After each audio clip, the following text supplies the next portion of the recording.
TV Batuíra Portugal, para lá do amanhã. Então, boa tarde a todos, que Jesus nos abençoe.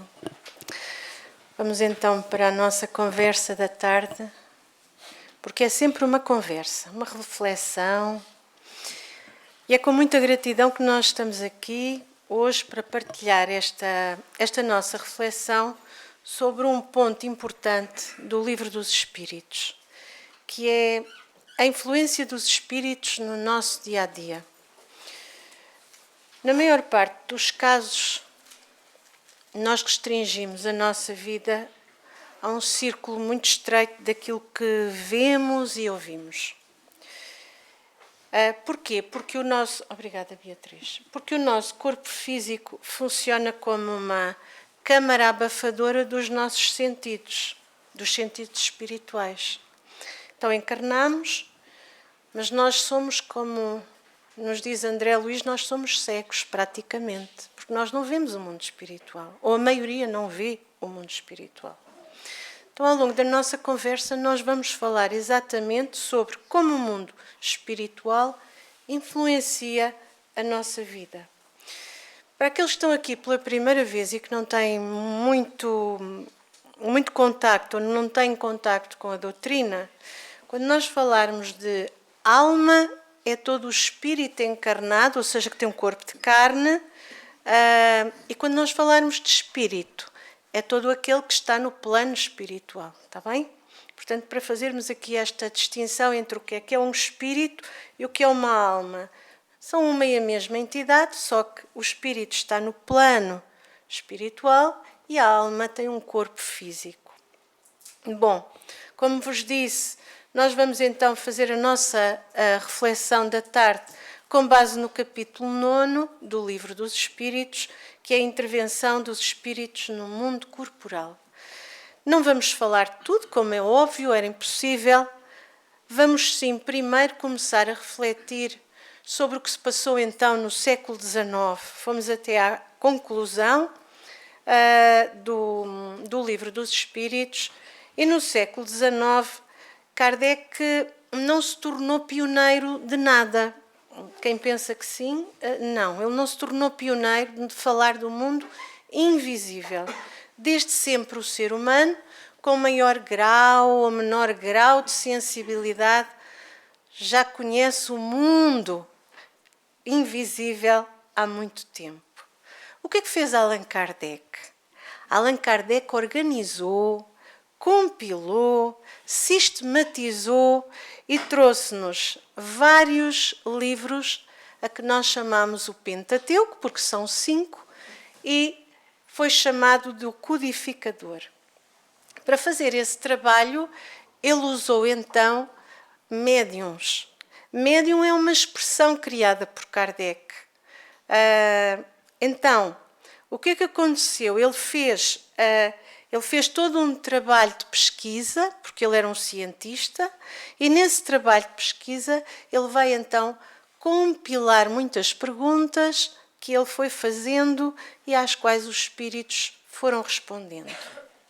No Livro dos Espíritos, na conclusão, nós vamos encontrar este texto.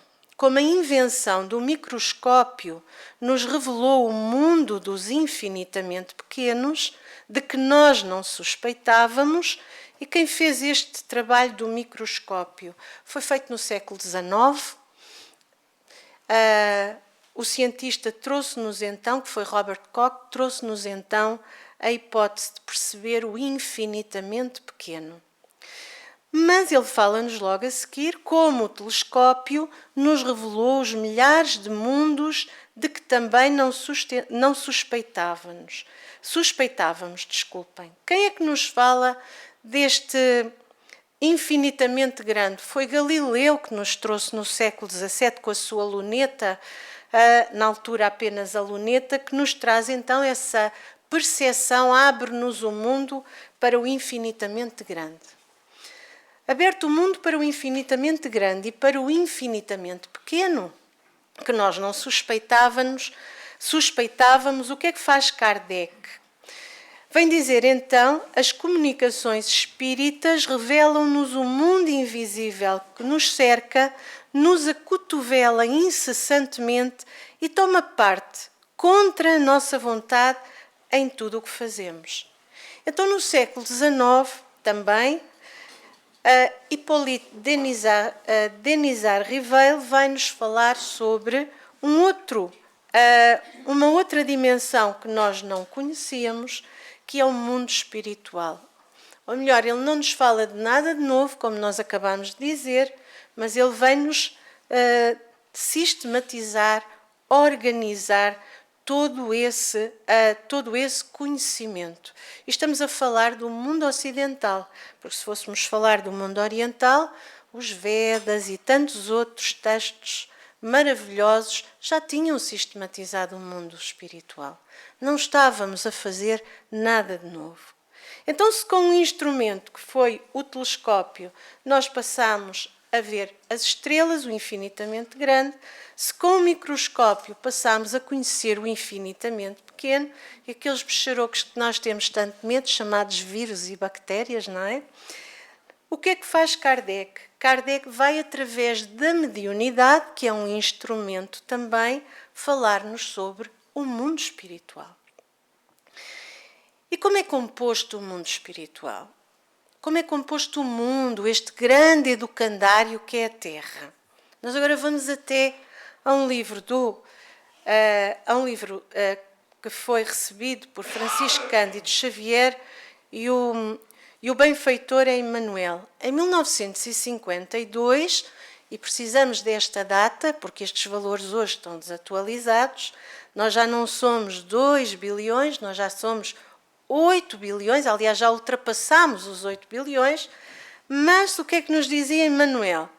Dizia-nos que a Terra, o lugar onde nós vivemos, nas linhas da atividade carnal, é uma universidade. Então nós estamos todos numa universidade a aprender, com 2 bilhões de alunos aproximadamente matriculados nas várias raças e nas várias nações. É aqui que nós estamos, só que não somos 2, somos 8. E ele vai dizer-nos o seguinte: mais de 20 bilhões de almas conscientes, desencarnadas, cercam o domicílio terrestre, demorando-se noutras faixas de evolução. E demoram-se em várias faixas de evolução, consoante o seu desenvolvimento moral. Porque é pela moralidade que nós nos vamos encontrar numa determinada faixa de evolução. Quando vamos até ao Evangelho, vão-nos dizer também os espíritos superiores. É preciso imaginar todos os seres, esses seres, essa população que vive no plano espiritual e no plano físico, é preciso imaginar todos os seres encarnados e desencarnados onde vivemos, imersos no fluido universal, que ocupa o espaço. Então nós estamos aqui, mas nós estamos envolvidos em fluido universal. Assim como na Terra, estamos mergulhados na atmosfera. Nós vemos o oxigênio? Não. Então nós também não vemos o fluido espiritual que nos envolve. Mas nós estamos envolvidos nele. E o que é que esse fluido, qual é a característica dele? Ele é um condutor de vibrações. E o que é que ele vai, o que é que ele conduz, melhor dizendo? Ele vai conduzir as vibrações emitidas pelas mentes encarnadas e pelas mentes desencarnadas. Ou seja, ele vai conduzir os nossos pensamentos. O que é que o fluido faz então? Recebe o impulso da vontade, todos nós temos vontade, pode não ser a melhor, mas todos temos vontade, e uns têm a melhor também. E é o veículo do pensamento, como o ar é o veículo do som, com a diferença de que as vibrações do ar são circunscritas, enquanto que as do fluido universal se estendem ao infinito. Elas não têm fronteiras, não têm distância. E por isso nós podemos ser amparados por um benfeitor que está muito longe de nós. mas que pode vir ao nosso encontro através do pensamento. Então, assim sendo, quando o pensamento é dirigido para um ser qualquer sobre a Terra ou no espaço, de encarnado a desencarnado ou de desencarnado a encarnado, vai nas duas direções. Aliás, ainda pode também seguir a direção de desencarnado a desencarnado ou de encarnado a encarnado. Isto é o que nos diz o Livro dos Espíritos. Mas nós poderemos ainda juntar a estas duas situações aquelas que não se encontram aqui. E o que é que nós fazemos uns com os outros? Uma corrente fluídica que se estabelece entre nós, e muitas vezes o telefone tocou e dizemos: eu estava a pensar em ti. Pois é que a corrente fluídica formou-se e ligou as mentes. Não é? Foi isso que aconteceu. E transmite-se o pensamento da mesma forma que o ar transmite o som. Mas são transmitidos os fluidos como? Pelo corpo físico? Não. São transmitidos de perispírito a perispírito. Corpo espiritual a corpo espiritual. Não é corpo físico. Eu estava a pensar em ti. Só que o meu pensamento não vive no meu cérebro físico. Então, são os nossos corpos espirituais que se ligam. O assunto é sempre muito mais profundo quando nós tentamos aprofundá-lo e dissecá-lo. E por isso, no Pensamento e Vida, que é a Bíblia do pensamento, é o livro onde Emmanuel vai abrindo as nossas percepções sobre o pensamento, ele vem dizer-nos o seguinte: se o homem pudesse contemplar com os próprios olhos as correntes de pensamento, aquelas que nós construímos, não é? Reconheceria de imediato que todos vivemos em regime de comunhão, segundo os princípios da afinidade. Então nós podemos perguntar-nos: quem são as pessoas de quem eu estou próxima? Proximidade não é física apenas. Há uma proximidade espiritual. E quem são as pessoas de quem eu estou próxima? Depende dos nossos gostos. Se eu gostar de folia, vou juntar os foliões. Se eu gostar de algo que me faça mal, eu vou ter ao pé de mim todos os outros que gostam do mesmo que eu e que nos faz mal. Mas também se eu gostar de ler, ou se eu gostar de ir ao cinema, se eu gostar de ver um filme mais leve, ou se eu gostar de ver um filme mais pesado, quem é que eu vou ter ao meu lado? Aqueles com quem eu me afinizo. Então, com os espíritos é exatamente a mesma coisa. Os espíritos vão se aproximar de nós pela sintonia e pela afinidade, por aquilo que nós sentimos, por aquilo que nós pensamos. E é assim que se formam ligações, às vezes difíceis de desvincular. Porque nós muitas vezes não queremos um pensamento. E para não o termos, nós espíritas já sabemos que temos uma chave. Eu não consigo sozinha, então eu vou orar. Eu não consigo sozinha, eu vou buscar o Evangelho. Eu hei de conseguir. Porquê? Porque eu naquele momento não tenho outro recurso, não posso ir à casa espírita, mas eu posso fazer o meu trabalho em casa. Eu posso usar a oração e posso usar o Evangelho como forma de desmontar aquela ligação. E isso é muito importante para que esses processos difíceis se possam desvincular pouco a pouco. Então, qual é a porta de entrada dos espíritos na nossa vida? Como é que eles vêm influenciar-nos? A culpa não é só dos espíritos. É do nosso pensamento. Nós somos responsáveis também por aquilo que pensamos.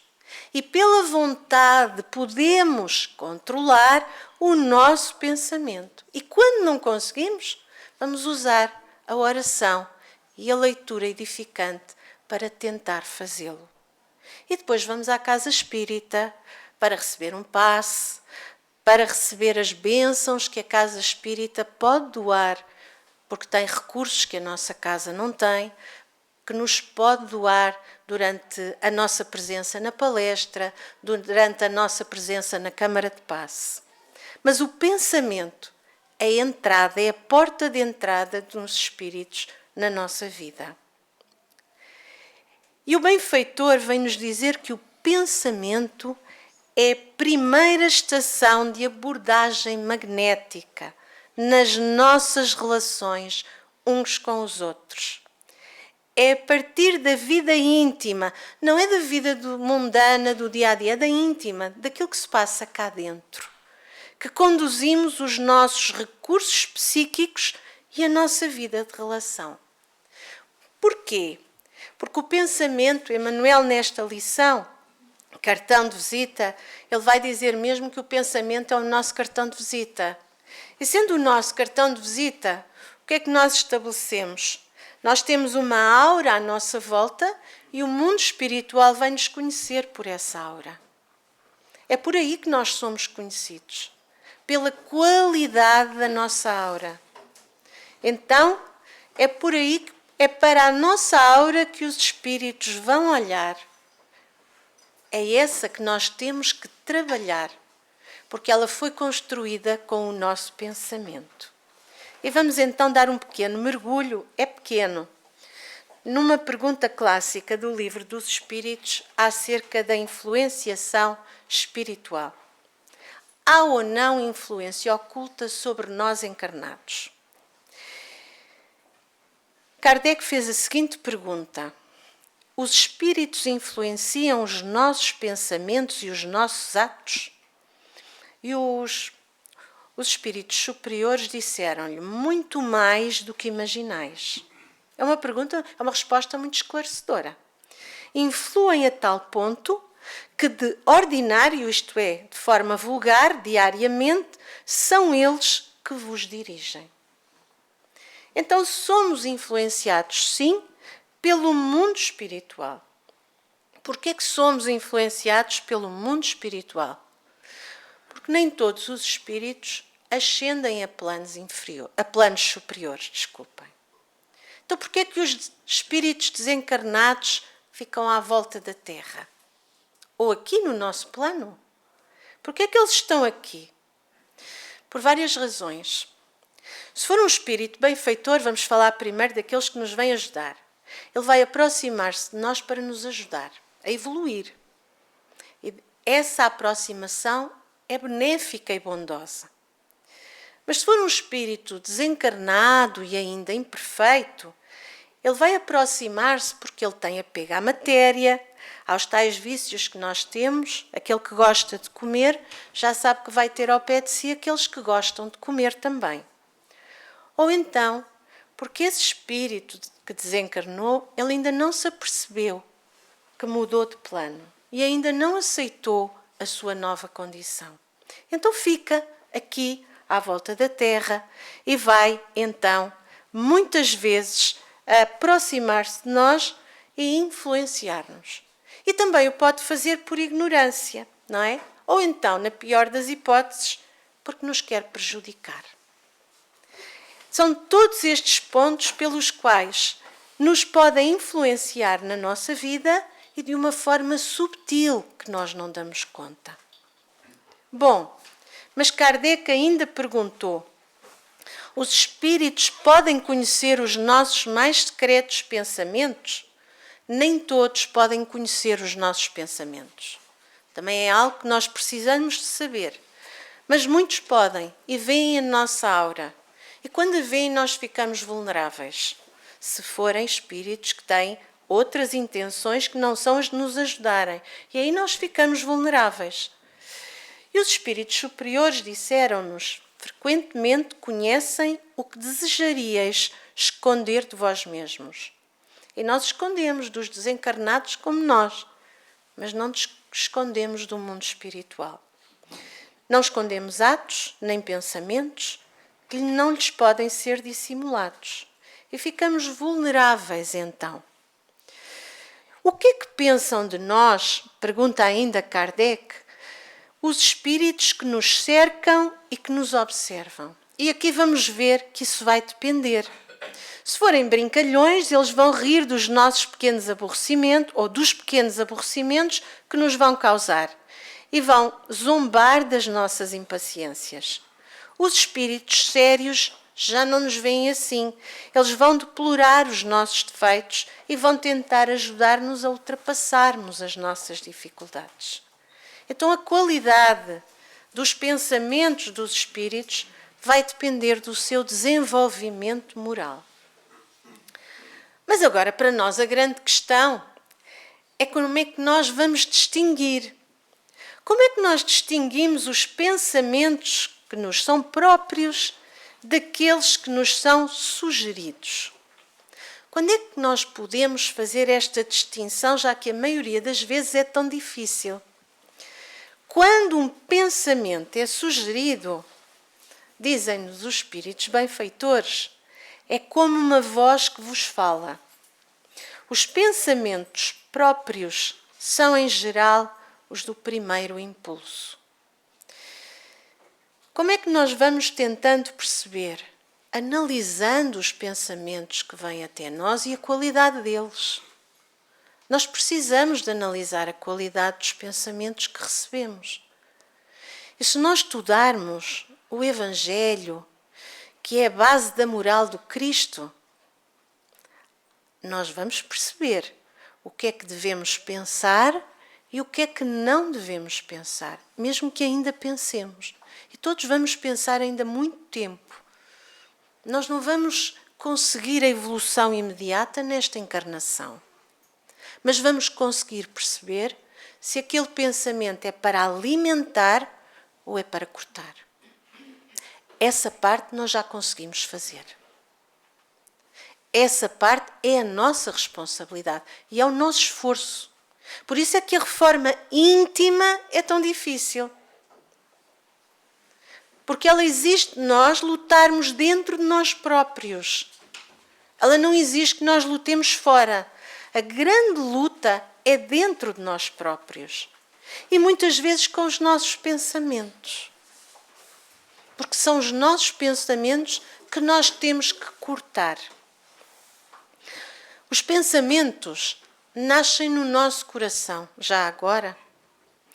O nosso coração emite algo que vai até ao nosso cérebro e no nosso cérebro nós então pintamos o pensamento com o que sentimos.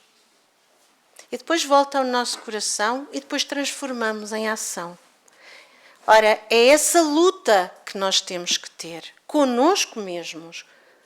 Nós vamos agora até uma história no livro Ação e Reação. André Luiz vai acompanhar Silas até uma fazenda na terra. Os livros do André Luiz são quase todos, ou melhor, não são todos, mas são quase todos sobre experiências que ele tem na terra para aprender, para evoluir. Ele vem até à terra, neste caso, para observar, como sempre, para trabalhar e para evoluir. Ele vai até uma quinta, uma fazenda, como se diz no Brasil, e ele vai visitar um jovem adulto, Luís, que era obsidiado pelos tios desencarnados, Leonel e Clarindo. Eram dois espíritos ignorantes que perseguiam o sobrinho porquê? Primeiro, porque o sobrinho era avaro. Esse era o seu ponto fraco.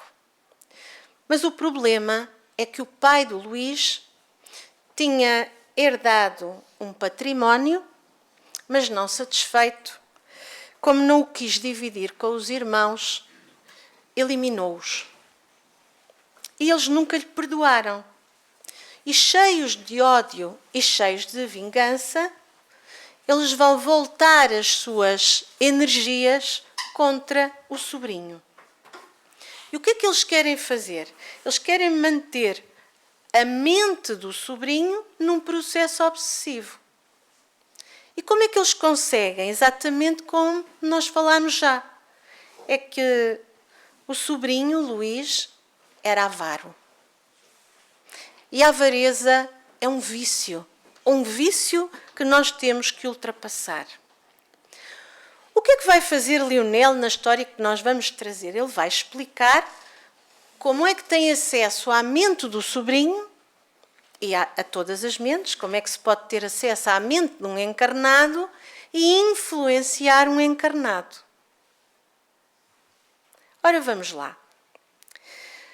Então, ele tem uma conversa com André Luís e vai dizer-lhe o seguinte: sim, aprendemos nas escolas de vingadores. O que é isto? São organizações no mundo espiritual, nos planos inferiores, onde temporariamente estas mentes estão escondidas. Temporariamente porquê? Porque elas vão ser forçadas a evoluir e um dia vão evoluir também pela dor. Mas vai então Lionel dizer-lhe que nas escolas de vingadores que todos possuímos, além dos desejos imediatistas comuns, e o que é que são os nossos desejos imediatistas? São aqueles do dia-a-dia, de comer, de dormir. Temos vários desejos. Em qualquer fase da vida, um desejo central ou tema básico dos interesses, possuímos então um desejo central ou tema básico dos interesses mais íntimos. O que é que eles procuram em nós? Eles procuram esse desejo central que nós temos. Pode ser vaidade? Pode. Pode ser maledicência? Também. Ou pode ser, como neste caso, a cupidez, não era? O facto é que ele era avaro. E então ele vai contar de uma forma muito clara como é que eles fazem. Por isso, além de pensamentos vulgares do dia-a-dia que nos aprisionam, à experiência rotineira, emitimos com mais frequência os pensamentos que nascem do desejo central, que nos caracteriza e que eles conhecem na nossa aura. Pensamentos esses que passam a constituir o reflexo dominante da nossa personalidade. Desse modo, é fácil conhecer a natureza de qualquer pessoa. Eles não querem saber da nossa personalidade, nem da Maria, nem do João, nem da Márcia, isso não interessa para nada. Eles querem a nossa essência. O que é que está na nossa essência? É por isso que Sócrates nos disse que nós precisávamos de nos conhecermos a nós mesmos. Eles não querem saber da Maria. Maria é uma persona que vai mudar quando a encarnação terminar. Mas a essência acompanha-nos, dia e noite. Em qualquer plano, através das ocupações e posições em que prefira viver. Então nós podemos perguntar a nós mesmos, qual é o nosso desejo central? Se conhecerem o vosso, já conhecem muito de vocês. Se não conhecerem, há que mergulhar dentro de nós, para sabermos, afinal, quem somos. O homem já desceu às profundezas dos oceanos, o homem já foi à lua, mas ainda não conseguiu mergulhar nas profundezas do seu ser. A maioria de nós não conhece o seu desejo central. Não fez ainda essa caminhada do autoconhecimento. Então, ele vai dizer-nos que, conhecido o reflexo da criatura, é Lionel que continua a falar, que nos propomos retificar ou punir, porque no plano mais ignorante eles acham que podem fazer justiça pelas suas mãos, ou punir, como num tribunal divino, é assim muito fácil superalimentá-la com excitações constantes. Ou seja, dar-lhe mais, nós diríamos, mais lenha para a fogueira. Ou seja, se tu já és avaro, há que te dar mais razões para tu continuares a ser ainda mais avaro. robustecendo-lhe então os impulsos e os quadros já existentes na imaginação e criando outros que lhe superponham, nutrindo-lhe dessa forma a fixação mental. E só pensa naquilo. Transforma-se numa autêntica obsessão. Sendo uma fixação mental, a criatura está pronta para estar subjugada pelo pensamento. Com esse objetivo, continua Lionel, basta alguma diligência para situar no convívio da criatura malfazeja que precisamos corrigir. Quando vocês lerem André Luiz, vocês vão sempre encontrar isto. O plano inferior acha que tem que corrigir pelas próprias mãos. O plano inferior não acredita na justiça divina. E então acha que tem que nos corrigir das nossas dificuldades, do passado. E o que é que ele faz? Então, ele vai situar entidades outras, ou seja, outros espíritos que também pensam como Luís e que se adaptem ao modo de sentir e de ser, quando não possamos, por nós mesmos, à falta de tempo, criar as telas que desejemos com vistas aos fins visados, por intermédio da determinação hipnótica. Isto podia dizer-se assim, olha, eu não tenho tempo para estar aí, mas eu vou pôr aí uns que vão fazer o trabalho por mim. É tão simples como isso. E quem são esses?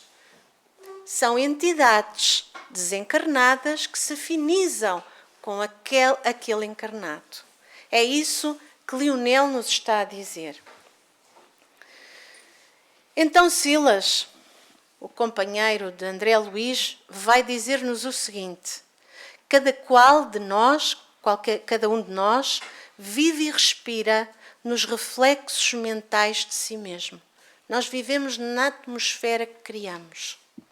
Se criarmos muita angústia à nossa volta, nós vamos viver rodeados de angústia por todos os lados e em todas as dimensões.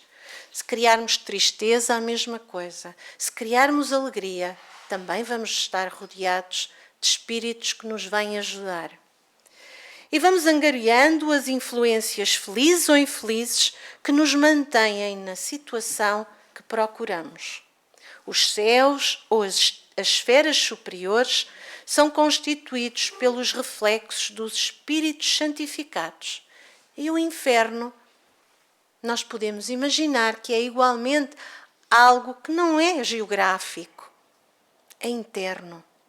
O céu é algo interno, assim como o inferno é algo interno. Não está fora de nós, está dentro de nós.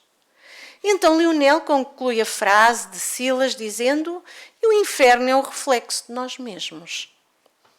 Ora bem, então mas porquê que nós estamos sujeitos a estas influências boas e menos boas? Perguntou então Kardec: porquê que Deus permite que espíritos nos incitem ao mal? E os espíritos imperfeitos são os instrumentos destinados a experimentar em nós o quê? A fé e a constância dos homens no bem, a nossa resistência, o nosso trabalho, o nosso aprimoramento. Tu, como espírito, deves progredir na ciência do infinito. Todos os sublinhados são nossos, está bem? É por isso que passas pelas provas do mal para chegares ao bem, para trabalharmos no bem, para conseguirmos compreender e ultrapassar a dificuldade. Então, por que meio é que nós podemos neutralizar a influência dos maus espíritos? Nós podemos neutralizá-la. Ela não é uma fatalidade nas nossas vidas. Fazendo o bem, ou seja, trabalhando em benefício do próximo e colocando toda a vossa confiança em Deus, ou seja, fortalecendo a nossa fé. Desconfiai das sugestões dos espíritos que suscitam em vós maus pensamentos. Quando nós tivermos um mau pensamento que nos vai superar a discórdia ou que nos excita as más paixões, nós temos exatamente que ter a ginástica mental de ultrapassar a condição, e se não o fizermos sozinhos, podemos fazê-lo sempre pela prece, pela leitura, como dissemos, do Evangelho. Porquê? Porque quando os maus espíritos, ou os espíritos, não são maus, a condição de mau não existe. Quando os espíritos ignorantes não conseguem nada, eles afastam-se. Eles sentem que eles perderam aquela situação e eles afastam-se de nós, vão tentar com outro espírito, com outra alma encarnada. Desconfiai principalmente daqueles que vos exaltam o orgulho, daqueles que nos estão a dizer que nós somos muito bons, melhores até que os outros, pois esses pegam pelo vosso ponto fraco. E o orgulho é um ponto fraco muito difícil para todos nós.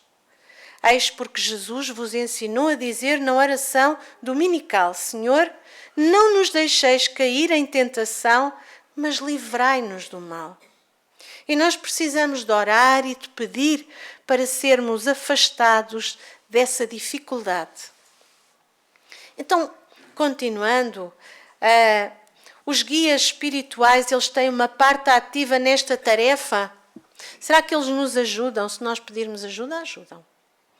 Mas nós temos que fazer essa parte. Pedi e obtereis. Batei e abrir-se-vos-á.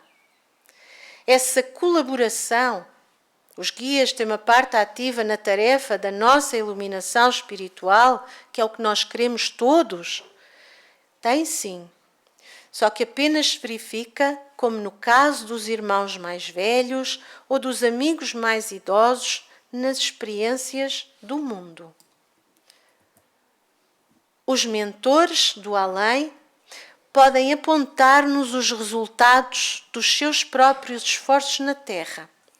Podem aclarar os ensinos que o homem já recebeu através da misericórdia de Cristo e da benevolência dos enviados. E para isso veio o Consolador prometido. Veio alargar a nossa compreensão acerca do Evangelho. Mas em hipótese alguma, eles vão poder afastar a alma encarnada do trabalho que lhe compete. Eles podem nos ajudar, mas nem tudo é influência do Espírito. Há um trabalho que nos compete na curta permanência das lições do mundo.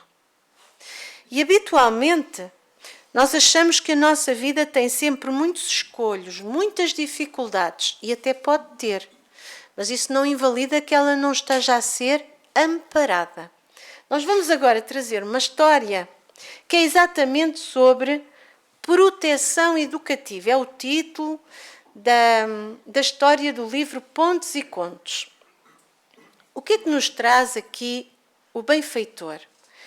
É um conto em que nós vamos encontrar uma casa de uma família encarnada que é muito apoiada espiritualmente. E a família Torres, neste caso, recebe um profundo amparo diariamente, mas ainda assim nunca estão satisfeitos.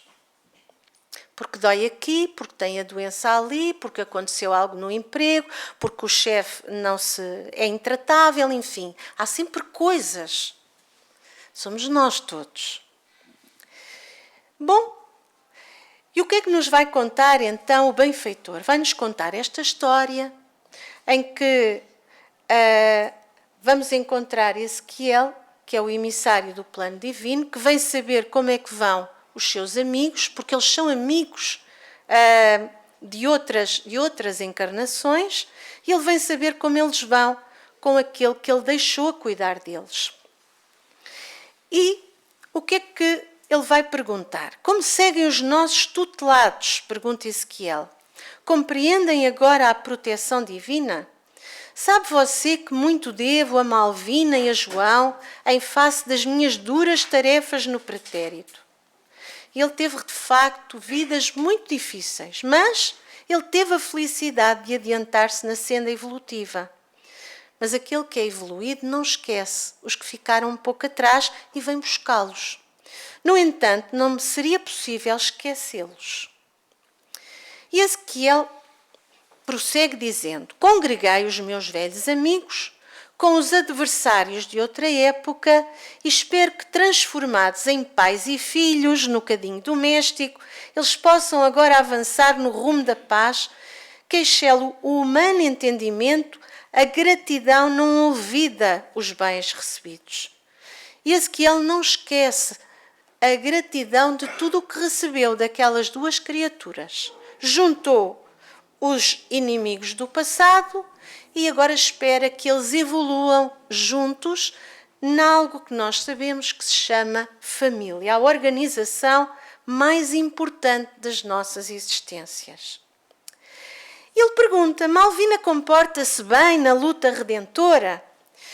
E o benfeitor que os acolhe e que os orienta diz: não tem sabido enfrentar a facilidade e a abundância. Vive aflita, sem causa e insatisfeita sem motivo. Do plano espiritual, é como eles veem as nossas dificuldades. Nós não vamos passar por esta existência sem dificuldades. Mas somos muito ajudados para as ultrapassar. Muitas vezes elas são muito aliviadas. E então ele vai dizer-lhe, nunca se levantam cada manhã sem que eu os assista com elementos fluídicos de medicação. E desse modo tenho tido o prazer de vê-los bem postos no trabalho comum que edifica sempre. Portanto, ele trabalha todos os dias em benefício da família. Não contam com motivos quaisquer para contrariedades fortes. Ele não diz que não há contrariedades, são fortes. Tanto se queixou a nossa amiga que o marido e os filhos andam contagiados do mesmo mal. Não há ensinamento que os esclareça, alegria que os alente ou remuneração que os satisfaça.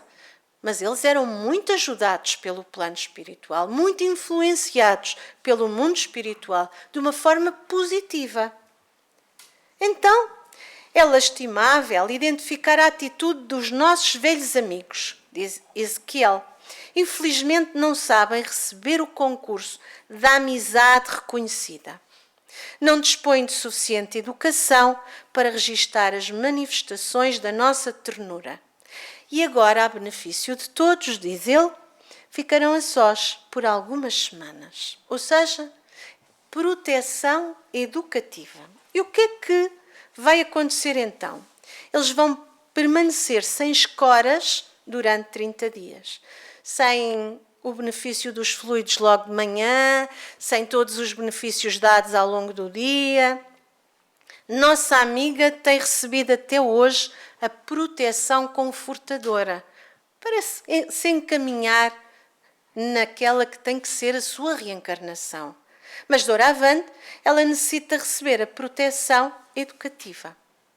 E tão logo se ausentou António, o silencioso amigo oculto, o desespero atingiu a culminância. Antes disto, o que é que aconteceu?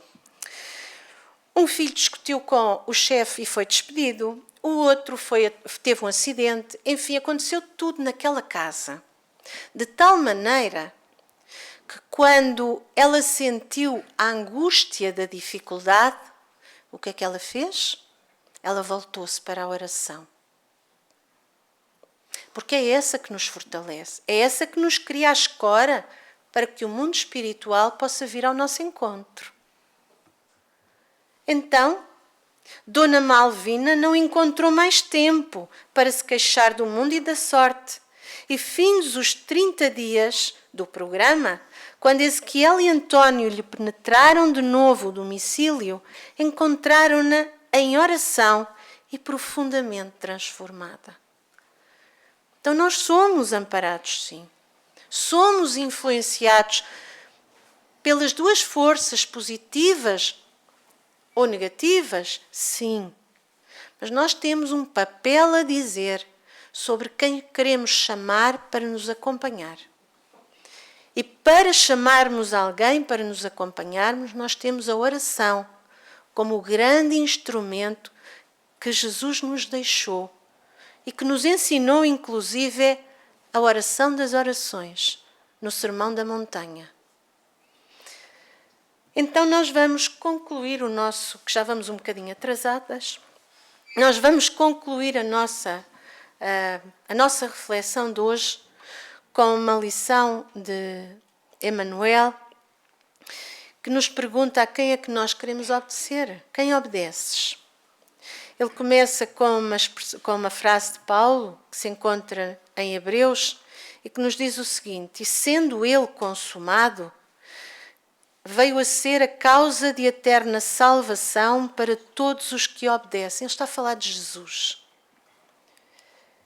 E Emmanuel, pegando neste trecho pequeno, ele vai nos dizer que toda a criatura obedece a alguém ou a alguma coisa, ao nosso desejo central, não se esqueçam. Ninguém permanece sem objetivo. Nós temos é que saber quem somos. E a nossa rebeldia, a própria rebeldia, perdão, está submetida às forças corretoras da vida. Mais tarde ou mais cedo, as forças da vida vêm ao nosso encontro para nós corrigirmos a rota. O homem obedece a toda a hora, obedecemos a alguma coisa. Entretanto, se ainda não pôde definir a própria submissão por virtude construtiva, é que não raro atende, antes de tudo, aos impulsos baixos da natureza, resistindo ao serviço de autoelevação. Então temos que aprender a ultrapassar-nos a nós mesmos e a irmos ao encontro dos grandes conselhos, das grandes advertências que Jesus nos deixou. Quase sempre transforma a obediência que o salva em escravidão que o condena. E entre aquilo que nos faz bem e aquilo que nos faz mal, nós normalmente escolhemos aquilo que nos faz mal. O Senhor estabeleceu as gradações do caminho, instituiu a lei do próprio esforço. É com ela que nós ganhamos o mérito na aquisição dos supremos valores da vida. E determinou que o homem lhe aceitasse os desígnios para ser verdadeiramente livre. E pouco a pouco nós vamos compreendendo a necessidade de sermos livres. Mas por enquanto, muitos ainda preferem atender à sua condição de inferioridade e organizamos o nosso próprio cativeiro e a nossa própria submissão à influência de outras mentes que aparentemente não queremos. Então, Emmanuel pergunta-nos: a quem obedeces?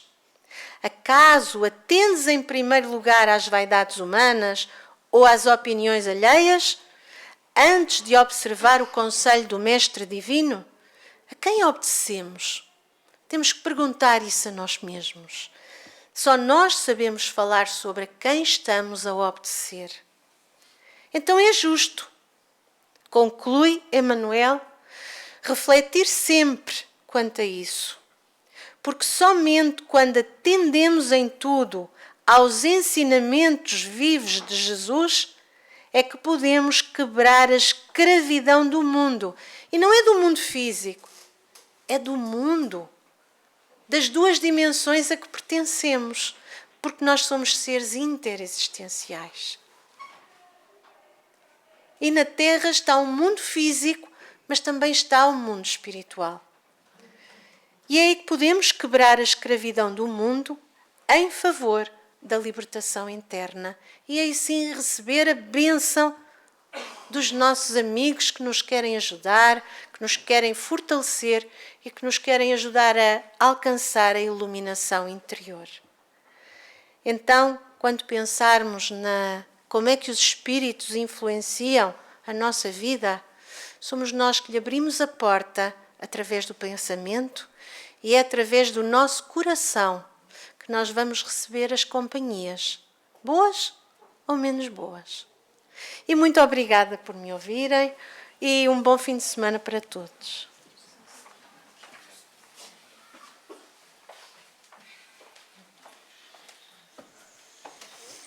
Bom, acho que não preciso dizer mais nada, não é?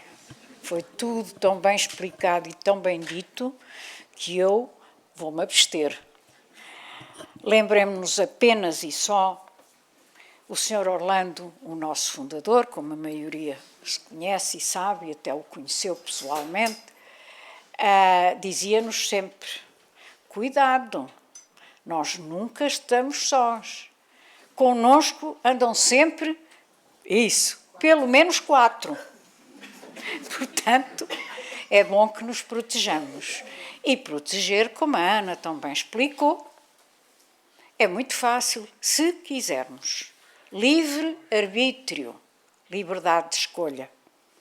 Vamos então fazer o possível por elevar sempre os nossos pensamentos e quando, como ainda estamos lá muito em baixo ainda, não é? Em termos evolutivos, quando tivermos ideias assim menos boas, vamos orar.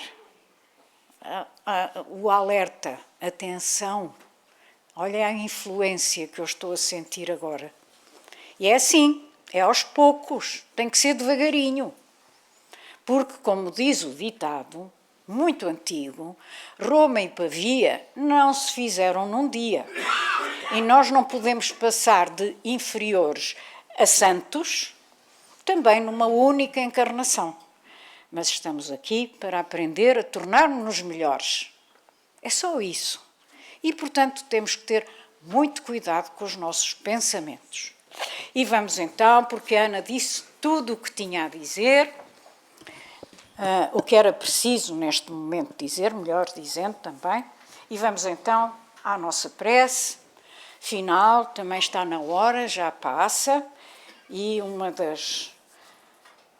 daquilo que aprendemos na casa, tal como Emmanuel ensinou Chico, nós também pretendemos sempre manter a disciplina também dos horários. E então vamos à nossa prece, agradecer a Jesus mais uma vez, estarmos todos aqui presentes, estarmos todos aqui a absorver estes conhecimentos que nada mais são do que o roteiro para a nossa elevação espiritual.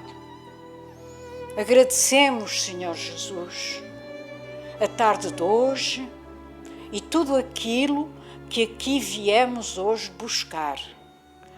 Paz, luz para os nossos espíritos e muita, muita esperança em que consigamos, com força de vontade, que os nossos pensamentos sejam sempre levados para o bem, para vós, Senhor.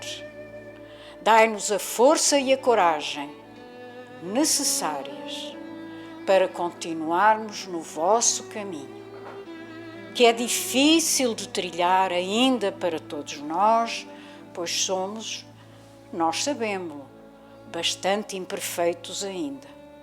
Mas aqui estamos para nos melhorarmos. E por isso, Mestre, fica aqui o rogo de todos nós.